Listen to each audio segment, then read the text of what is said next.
19편을 가지고 1절에서 14절 말씀으로 하나님의 말씀을 전해드립니다. 제목이 좀 기지요. 그렇지만 같이 한번 읽어보면서 또 하나님의 말씀 들었으면 좋겠습니다. 시작. 내 입의 말과 마음의 묵상이 주의 앞에 연락되기를 원합니다. 한 번만 더요. 시작. 내 입의 말과 마음의 묵상이 주의 앞에 연락되기를 원하나이다. 아멘. 보볼그라고 하는 청년이 19살에 하나님을 만나게 됩니다. 저도 고등학교 때 하나님을 만나고 진짜 하나님을 만나니까 주체할 수 없는 마음에 목사가 되겠다고 이렇게 서원하게 되는데, 감히 나중에 보니 함부로 목사를 하라고 말하기는 좀 쉽지 않은 것이 맞아서, 그때 담임 목사님도 장로님께서도 좀 한 번 더 생각해 보면 어떠냐 얘기했던 것을 생각해 봅니다. 하나님을 만나서 하나님의 일을 감당하려고 하기 위해서는 굉장한 희생이 따르기 때문입니다. 이 보볼그라운 청년이 19살에 하나님을 정말로 만난 거예요. 진짜 만난 거예요. 하나님을 그렇게 체험을 하니까는 주체할 수 없는 마음에 내가 목사가 되어야 되겠다는 마음으로 신학교 들어가서 신학을 배우고 목사가 되게 됩니다.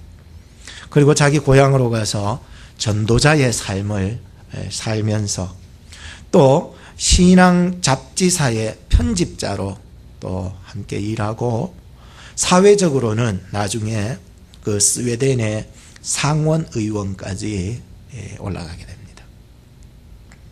그는 설교가였고 언론가였고 정치가였습니다. 그가 어느 날 시골 마을에 찾아갔다가 번개가 막 엄청 크게 치는 거예요. 그리고 비가 억수같이 쏟아지니 잠시 그 피를 피하게 되고, 그 후에 비가 내린 후에 이전까지 보지 못한 광경을 보게 되었습니다. 물론 그전에도 이런 광경이 없었던 것은 아니었는데, 그전에는 있었어도 보지 못했던 그 광경. 이제야 그가 눈이 열려서 보게 된 것이었습니다. 뭐냐? 비가 온 후에 해가 쫙 비치는 것이 보이는 거예요. 새소리가 막 들리는 거예요. 여러분, 별거 아니에요. 그런데 이 사람이 그 별거 아닌 것을 듣고 있었던 거예요. 행복은 멀리 있는 것이 아니라고 생각합니다. 내 아주 가까운 곳에서 지금도 하나님께서는 우리가 행복하기를 원하시고 우리가 잘 되기를 원하셔서 하나님은 자기 자신의 그 뜻을 계속 보여주고 있었기 때문입니다.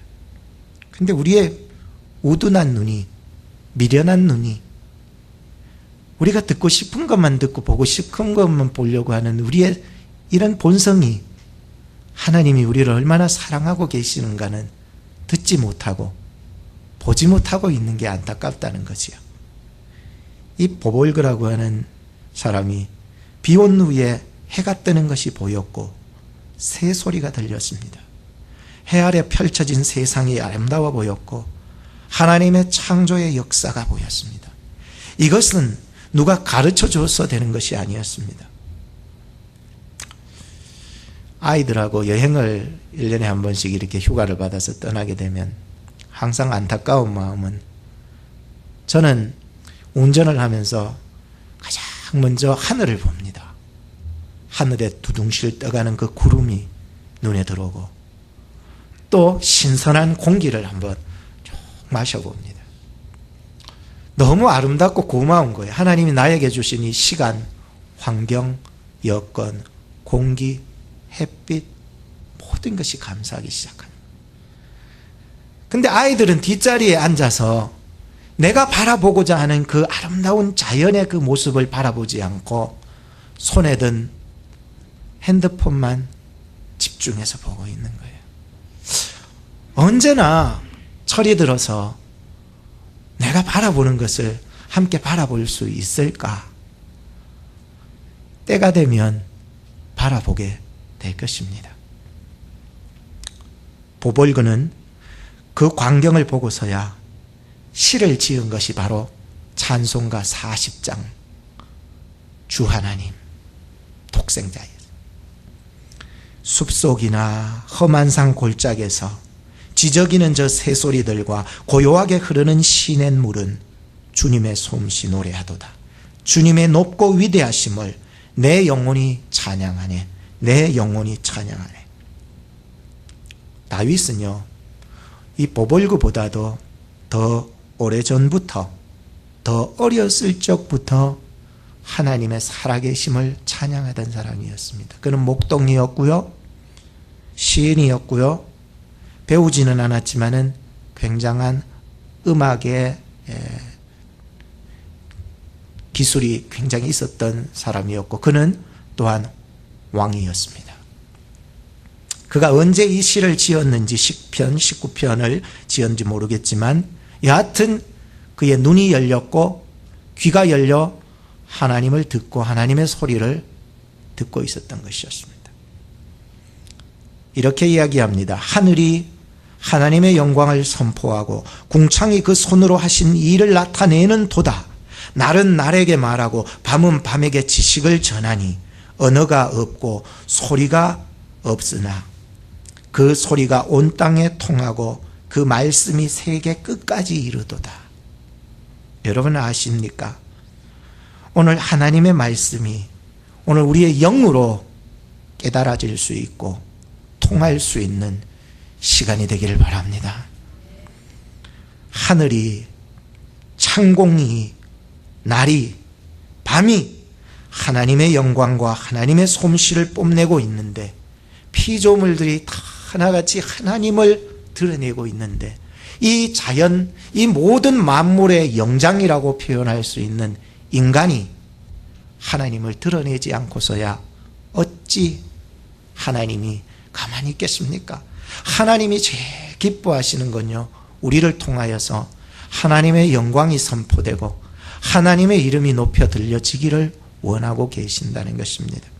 오늘 저는 나의 입의 모든 말과 나의 마음의 묵상이 주께 연락되기를 원한다는 이런 제목으로 하나님의 말씀을 전해드립니다. 첫째는 자연계시입니다. 한번 따라합시다. 자연계시.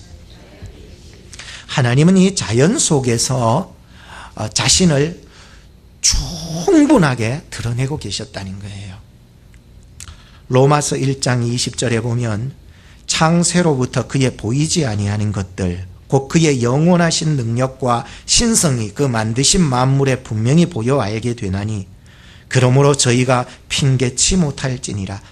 다시 말하면 이 자연을 보고서도 하나님의 살아계심을 보지 못하면 그것은 여러분들이 지금 핑계하고 있는 것이다 라고 말씀을 하고 있는 것입니다. 이 마이크를 보더라도 누군가가 이 마이크를 만들었다는 것입니다. 그리고 마이크 안에 마이크가 해야 될 목적과 그 목적을 이루어 나갈 의무가 그 속에 들어있다는 것이에요. 이 강대상은 누군가 볼 때에 누군가가 만들었다는 것이에요. 누군가가 만들었다는 것이에요. 그래서 이 강대상으로서 이 역할을 감당해야 된다는 거예요. 그 목적이 그 속에 들어있다는 거예요. 낮은 낮의 목적이 있고 밤은 밤의 목적이 있고 하늘은 하늘의 목적이 있고 창공은 이 우주 만물의 운행을 돌려가는 목적이 주어져 있다는 것을 보여지고 있어서 우리가 이 자연 만물을 통하여서 하나님을 깨닫게 해주셨어요.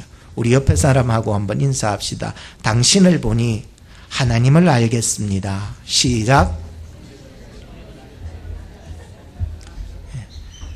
얼마나 오묘하게 만들었는지. 근데 이걸 요즘 사람들은 다 뜯어 고쳐가지고 눈이 다 똑같아, 코가 다 똑같아, 광대뼈가 다 똑같아.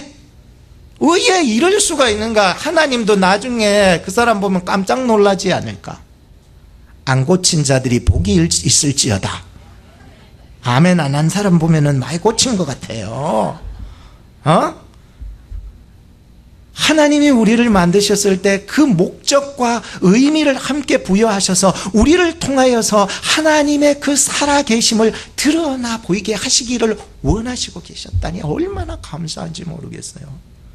히브리서 3장 4절 말씀에 보면 집마다 지은 이가 있으니 만물을 지으신 이는 누구라고? 하나님이시라. 만물을 보면서 하나님이 지었다고 얘기했는데 자꾸만 하나님 모른다고 부인하면 그거는 여러분들이 핑계하는 것이라는 말씀이에요. 시편 33편 6절에 여호와의 말씀으로 하늘이 지음이 되었으며 그 만상이 그 입기운으로 이루었도다 라고 말씀하고 있습니다. 하나님의 말씀을 읽다 보면 두 가지 교훈을 던져줍니다. 그 하나는 뭐냐면은 만물을 섬기지 말고 하나님을 섬기라라고 하는 말입니다. 사람들은 다 하나같이 이 지은 그분 주인을 섬기지 못하고 지음받은 마이크를 섬기고 강대상을 섬긴다는 게, 여러분 석가도 피조물이잖아요. 그가 교만하여 신의 경지까지 이르러서 자기 힘으로 해탈을 한다고 하여 많은 중생자들을 만들어가고 있기는 하지만 2500년 전 그가 죽었을 때에 아직까지 썩어지지 아니하는 이빨을, 석가의 이빨이 발견이 되었다네요. 그러니까 황금 연꽃을 만들어 가지고 사람들이요 거기에다가 그 석가의 이빨을 갖다 놔놓고 매년마다 세계의 사람들이 그거 구경한다고 그거 가지고 신봉을 하고 막 섬기기 시작하는 거예요. 참 희한하게도요, 피조물 중에 죽었던 석가의 이빨 한 조각 하나 가지고도 그렇게 불공을 드린다는데, 하나님은 살아계시고 영이시고 예수님은 이 세상에 손톱 발톱 하나 남겨놓지 아니하시고 죽음에서 부활하사 하나님 우편에 살아계셔서 오늘 우리를 위해서 기도하고 계시는 살아계신 하나님이신데, 세상 사람들은 죽어 빠진 사람 피조물의 그 이빨 붙잡고 불공을 드린다 하니 얼마나 우스운 이야기가 아닐 수 없습니다. 오직 우리는 하나님만을 섬겨야 합니다. 세상의 피조물을 섬겨서는 안 됩니다. 해가 아무리 강력하게 비치고 달이 아무리 은은하게 비춘다 할지라도 해를 섬길 수 없고 달을 섬길 수 없는 것은 해를 누가 만들었느냐, 달을 누가 만들었느냐 하는 것입니다. 하나님은 이 세계 우주 만물을, 우리 인생을 창조하신, 무에서 유를 만드신 전능하신 창조주 우리 아버지가 되심을 믿으시기 바랍니다. 이것이 우리의 신앙의 고백이 된다는 게, 우리는요 하나님이 이 만물의 주인 되심이 나를 통해서 자꾸만 드러날 수 있도록 살아가야 됩니다. 하나님, 내 속에 있는 이 욕심과 교만과 하나님 없이도 살아야 되게 살 수 있다라고 하는 그러한 마음을 완전히 비우게 해주시고 오직 하나님으로 살 수 있도록 도와주시옵소서. 나를 통해서 내가 무엇을 하든지, 내가 공부를 하든지 살림을 하든지 사업을 하든지 연애를 하든지 내가 사역을 하든지 내가 설교를 하든지 내가 기도를 하든지 내가 앉아있든지 내가 일어서 있든지 내가 누워 자든지 내가 일어서 달려가든지 무엇을 하든지, 하나님 내가 먹든지 마시든지 무엇을 하든지 다 무엇을 위해서 하라고? 하나님의 영광이 드러나기를 원합니다. 여러분, 독일의 음악가 중에 하이든이라고 하는 사람이 있는데 굉장한 유명한 사람입니다. 천지창조 음악을, 어젯밤에도 내가 천지창조를 한 번 더 들어봤는데 참 오묘해요. 정말로 음악가 중에서도 참 대단한 사람이라 생각이 듭니다. 이 아이들이 자기들 친구들하고 이 음악을 하고 예술을 하고 이렇게 해나갈 때 가장 공고할 때, 그때 어떻게 해결하느냐라고 했을 때 친구들이 이런 세 가지 답을 줬다고 합니다. 첫째는, 내가 음악을 하다 보고 예술을 하다 보면 참 공고할 때가 오지만 그때 나는 가장 먼저 대답이 술을 먹는다였어요. 술을 먹으면 자기의 이 허무함과 공고함과 이러한 괴로운 고통 속에, 예술하는 사이의 고통이거든요. 이런 고통 속에서 헤어날 수 있다라고 하는 거예요. 그래서 술을 먹는다는 거예요. 근데 또 잠시 후에 술이 깨고 나면은 이게 해결되는 게 아니라 머리만 아프고 골치만 아픈 일들이 다 만들어져 있더라고요.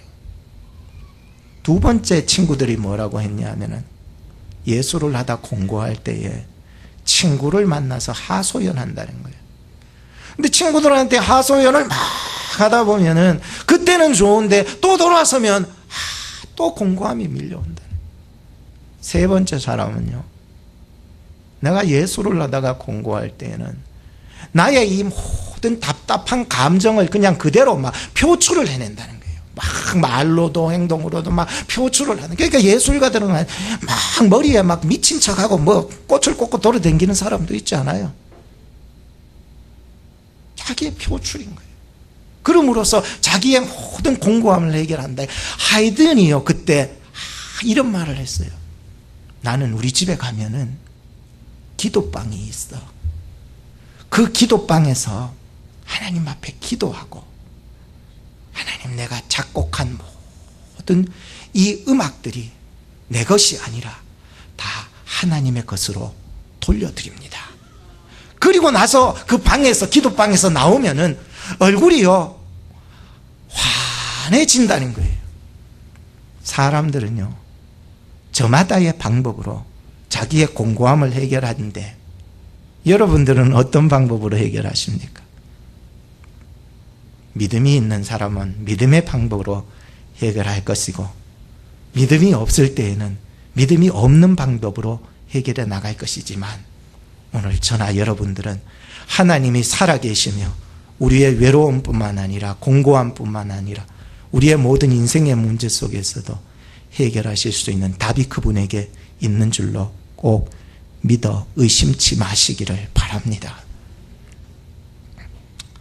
한 번은 비엔나홀에서 이제 늙어서 그의 연주 천지창조를 쫙 울리고 있는데, 그 천지창조 연주가 다 끝나고 사람들이 다 일어나서 연주했던 그 지휘자, 연주자들한테 박수를 막 보내는 거예요. 그러니까 그 지휘자가 아니라고, 내가 아니라고 저쪽에 앉아 계신 하이든이 지으신 거라고, 그분에게 박수를 돌려라는 거예요. 그때 하이든이 일어나더니, 여러분, 제가 아닙니다. 제가 아닙니다. 그분이 하셨습니다. 그분이 하셨습니다. 왜? 그는 그렇게 기도했던 것입니다. 그의 삶이 또한 그렇게 살아가고 있었던 것입니다. 하나님, 내가 아닙니다. 내가 사는 것은 누구 때문이라? 그분 때문입니다.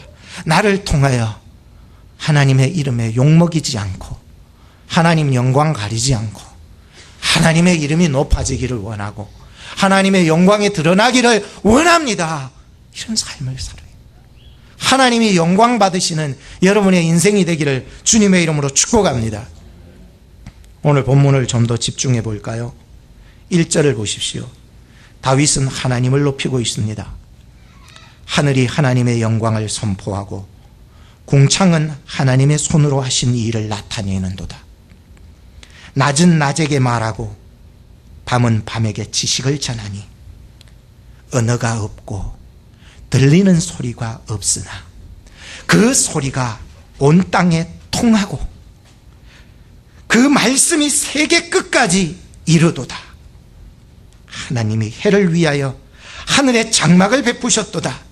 해는 그 방에서 나오는 신랑과 같고 그 길을 달리기 기뻐하는 장사 같아서 하늘이 이 끝에서 나와서 하늘 저 끝까지 운행하며 그 온기에서 피하여 숨은 자 없도다라고 했습니다.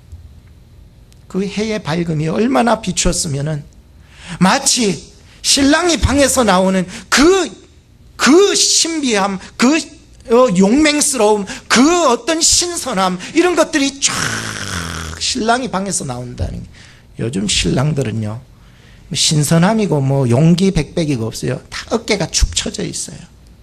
남편이 집에서 나오는 모습을 보면 마치 죽어있는 송장 같은 모습으로 나오는 이 시대에, 오늘 이 말씀을 보며 우리 남편들이 정말 해와 같이 용기 있게 백백하게 이 용사와 같이 달리는 모습으로 살아가는 남자들, 성도님들이 되기를 주님의 이름으로 축복합니다.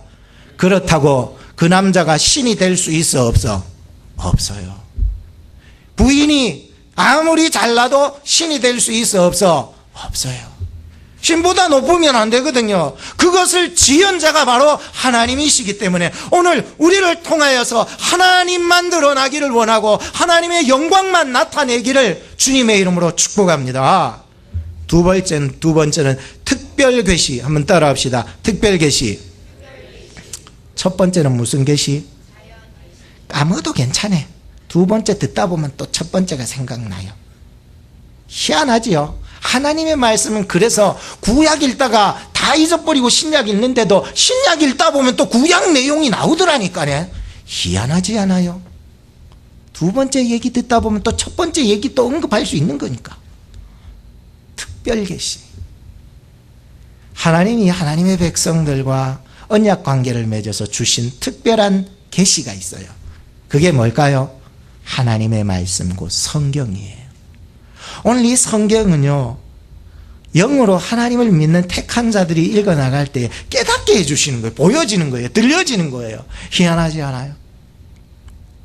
말씀이 주는 효력, 자연 만물이 주는 효로가는 비교가 안 돼요, 여러분. 말씀이 주는 빛은요, 말씀의 빛은 세상 자연이 비치는 이 햇빛보다도 비교할 수 없는 빛이 비친다는 거예요. 예? 이 특별한 계시는 우리의 마음속을 갖다가 비춰버린다는 거예요.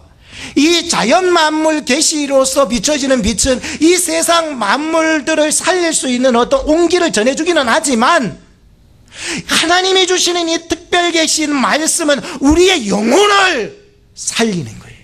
희한하죠.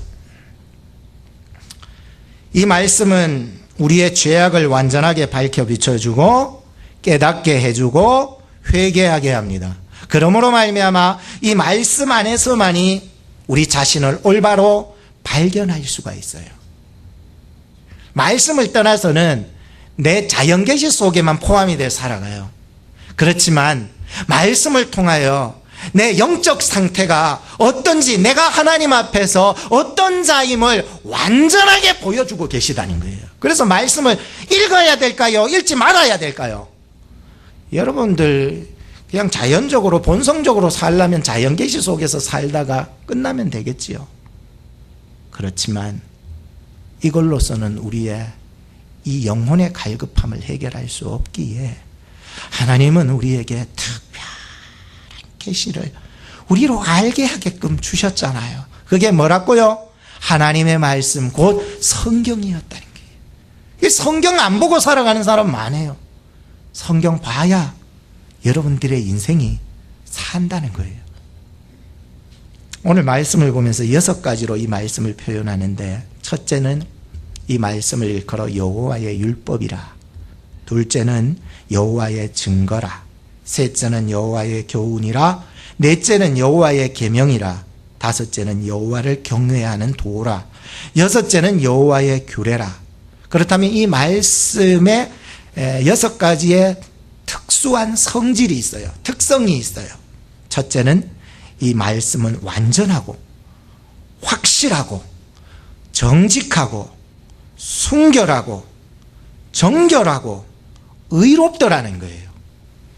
이야, 참. 그렇다면 이 말씀에 6가지 효능이 있어요. 우리 다 어디 뭐 약국가가 약을 사면은 거기에 반드시 효능이 붙어 있어요. 어디에 좋다고.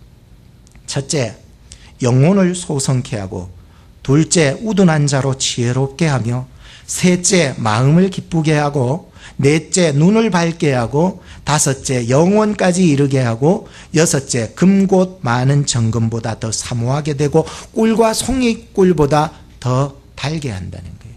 와, 너무 감사하다. 나의 영혼이 다시 소성케 되고, 나로 지혜롭게 하고, 마음을 기쁨을 주고, 내 우둔한 눈을 열어주는 것이 뭐라고요? 말씀의 효력이라는 거예요. 그래서 말씀의 그 효력을 경험해 본 사람은 말씀이 얼마나 자기를 살리는 줄 알기에 말씀을 날마다 읽고 나가는 거예요. 한번 따라 합시다. 하나님이 좋아요. 말씀이 좋아요. 한 번은 어떤 집사님이 전화가 왔어요. 목사님, 자기 평생에 성경 딱 한 번 다 읽어봤다는 거예요. 제 마음이 얼마나 기뻤는지 아세요? 너무너무 좋은 거예요. 어떤 집사님은요, 목사님, 나 며칠 만에 성경을 일독해버렸다는 거예요. 눈이 빠져나갈 것 같다는 거예요. 얼마나 성경이 좋아가지고 성경을 읽었으면은요, 단 며칠 만에 성경을 다 읽어버리는 거예요. 평생을 살아도 창세기를 넘어가지 못하는 사람을 봤어요. 창세기를 못 넘어갔어요. 희한하잖아요. 오늘 여러분들이 설교를 듣고 성경이 좋아지기를 바랍니다. 제가 좋아하는 면은 하나님도 같이 좋아하시리라 확신했어요. 이건 제가 나오는 마음이 아니라 성경의 말씀으로 제가 가진 마음으로 여러분들에게 말씀드리는 거예요. 인간적으로 얘기한 게 아니고. 성경은 3단계로 읽어 나가셔야 됩니다. 첫째, 그냥 읽어 나가세요. 가다 막힌다고 거기서 멈춰가지고 세워라 내워라 보내지 말고 막혀도 계속 읽어 나가세요. 둘째는 말씀을 들어야 합니다. 이 말씀을 듣는다는 것은 강단에서 떨어지는 말씀을 설교 시간에 말씀을 읽다 보면 막히는 부분들이 다 알 수는 없어요. 이 많은 거를. 그렇지만 강단에서 떨어지는 말씀을 항상 듣고, 어떤 분은 홈페이지를 통하여서 자기가 궁금했던 그 챕터를 찾아가면서 자꾸만 듣고 하면서 자꾸만 들어야 되는 거예요. 믿음은 어디에서 나고? 들음에서 난다잖아요. 우리가 성장하려면은 믿음은 들음에서 난다는 게 자꾸 들어야 된다. 하나님의 말씀을 들어야 된다는 거예요. 자꾸만 하나님의 말씀을 들어야 돼요. 그래야 우리의 믿음이 성장한다는 거예요. 셋째는요, 아무리 병원에서 내 병명이 무엇인지 알아내가지고 그것을 약국에 가서 약을 타가지고 왔더라도 그 약을 먹지 않으면 어떻게 돼요? 그만이에요. 그만. 우리의 신앙도 그만하는 사람이 있어요. 하나님 복을 주실라고, 저 사람 치료하실라고, 저 사람 건강하게 하실라고, 저 사람 고쳐서 행복하게 만드실라고 딱 준비하고 다 줬는데 그만해보는 거예요. 세 번째는 뭘까요? 약을 받아왔으면 약국에서 자기 입에다가 털어 넣어야, 목구멍을 통하여 삼켜 넣어야, 여러분들의 그 식도를 통해서 들어가 위장까지 들어가야 우리의 삶이 고침받고 회복됐고 하나님이 원하시는 그 복이 임하게 되는 거예요. 계시록의 말씀처럼 하나님의 말씀을 읽는 자와 듣는 자와 그 가운데 기록한 것을 어떻게 하는 자가 복되도다가 지키는 자가. 우리는 기만 커가지고 듣는 거는 잘 들어가지고, 기독교 교회 그 사람들 교회에서 나오는 거 보니 다 당나귀 같더라는 거예요. 들은 거는 엄청 많아가지고요, 아는 거는 엄청 많아가지고요,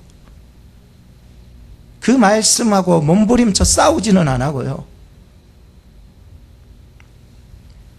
제가 발톱무좀이 걸려가지고 제가 무슨 어디 여행을 가거나 해수욕을 가거나 남들 앞에서 또 목욕탕에 들어갈 때나 뭐 달라스 그걸 가서 가면은 발톱을 보여주기 싫어요. 발톱, 엄지발가락 2개가 완전히 썩어버렸어요. 무좀이 걸린 거죠.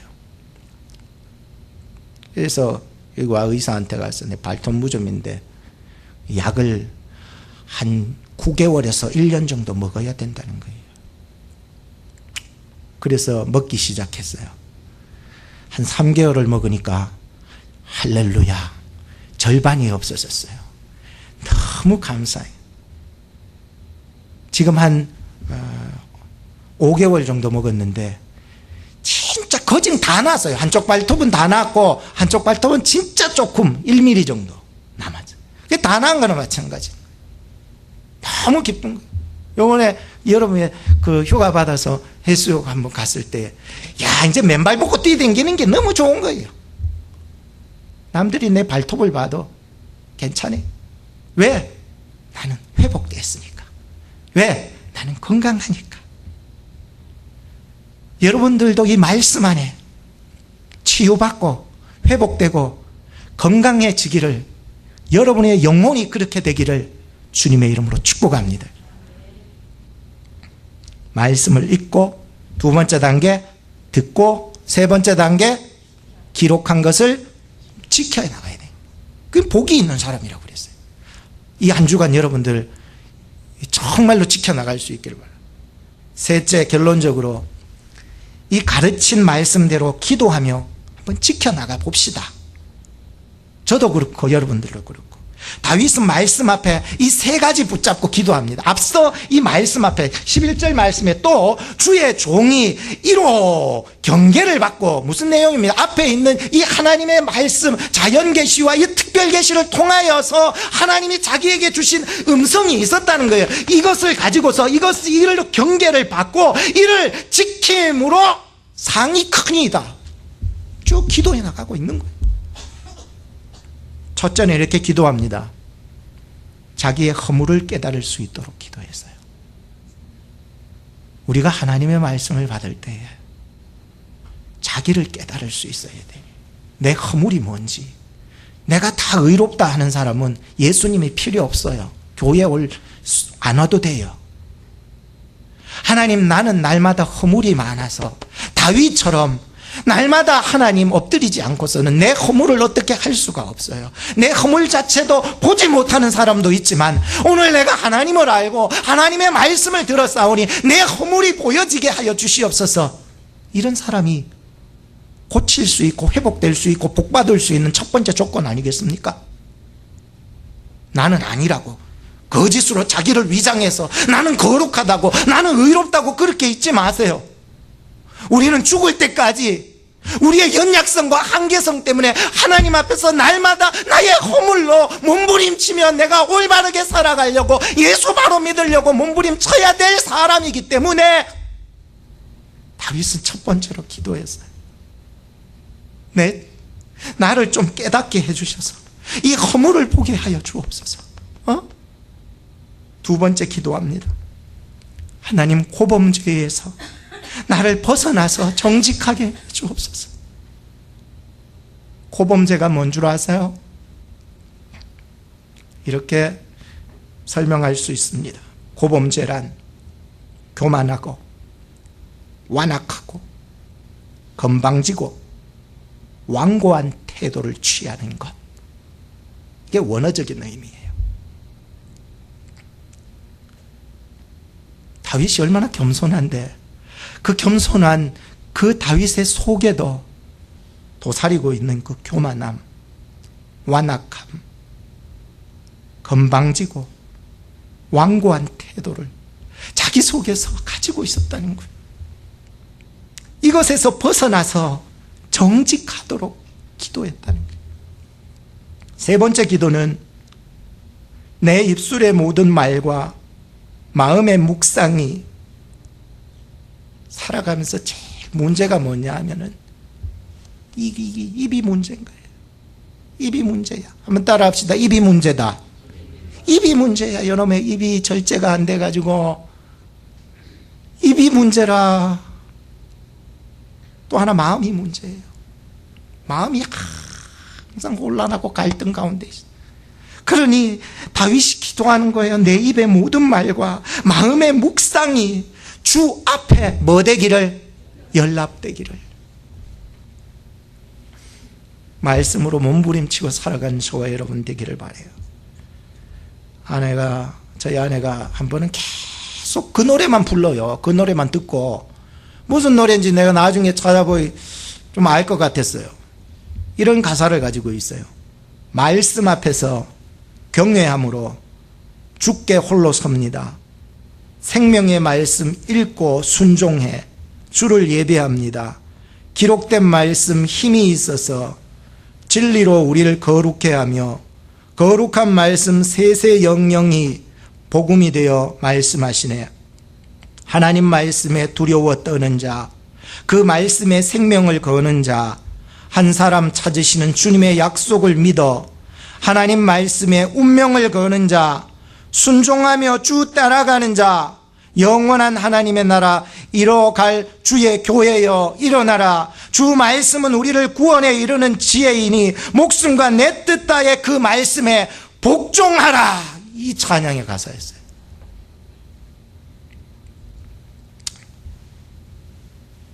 오늘 우리가 하나님 말씀 앞에서 두려워 떠는 자, 그 말씀에 생명을 거는 자.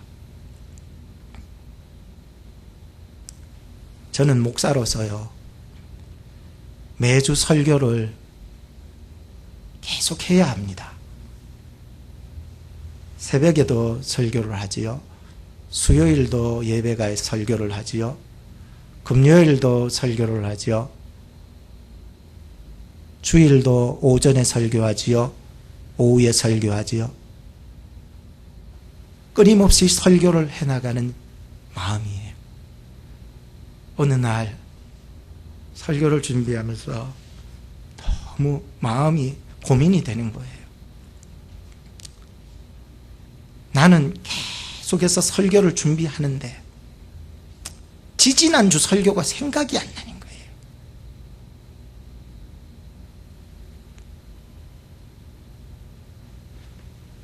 내가 하나님의 말씀을 붙잡고 살아가야 될 사람인데 지난주 설교에 제목도 생각 안 나고 내용도 흐리멍텅하게 있는 내 모습을 본 거예요. 여러분 혹시 지난주에 설교 내용이 무엇인지 아는 분 계세요? 설교 제목이 뭔 줄 아세요? 그래서 제가 회개했어요. 나는 말씀을 전해야 되기 때문에 항상 끊임없이 새로운 말씀들을 연구하고 찾아내고 진리를 발견하고 하는데 돌아서니까는 그 진리 전한 말씀을 붙잡고 얼마나 내가 몸부림쳤는가에 고민이 빠진 거예요. 하나님 용서해 주세요. 하나님의 말씀을 붙잡고 기도하지 못함을 용서해 주세요. 그러면서 남들도 니도 지키지 못하는 그 말씀을, 니도 기억하지 못하는 그 말씀을 남들에게는 얼마나 강요하고 권고하고 가르치고 있느냐 그런 거예요. 그러면서 내 모습을 본 거예요. 너 김 목사 너희가 바리새인 아니냐고. 자기도 짊어지지 못할 그 무거운 짐을 왜 다른 사람에게 다 짊어지라고 그러면서 너는 그렇게 살아갔냐는 그 메시지를 주는 거예요.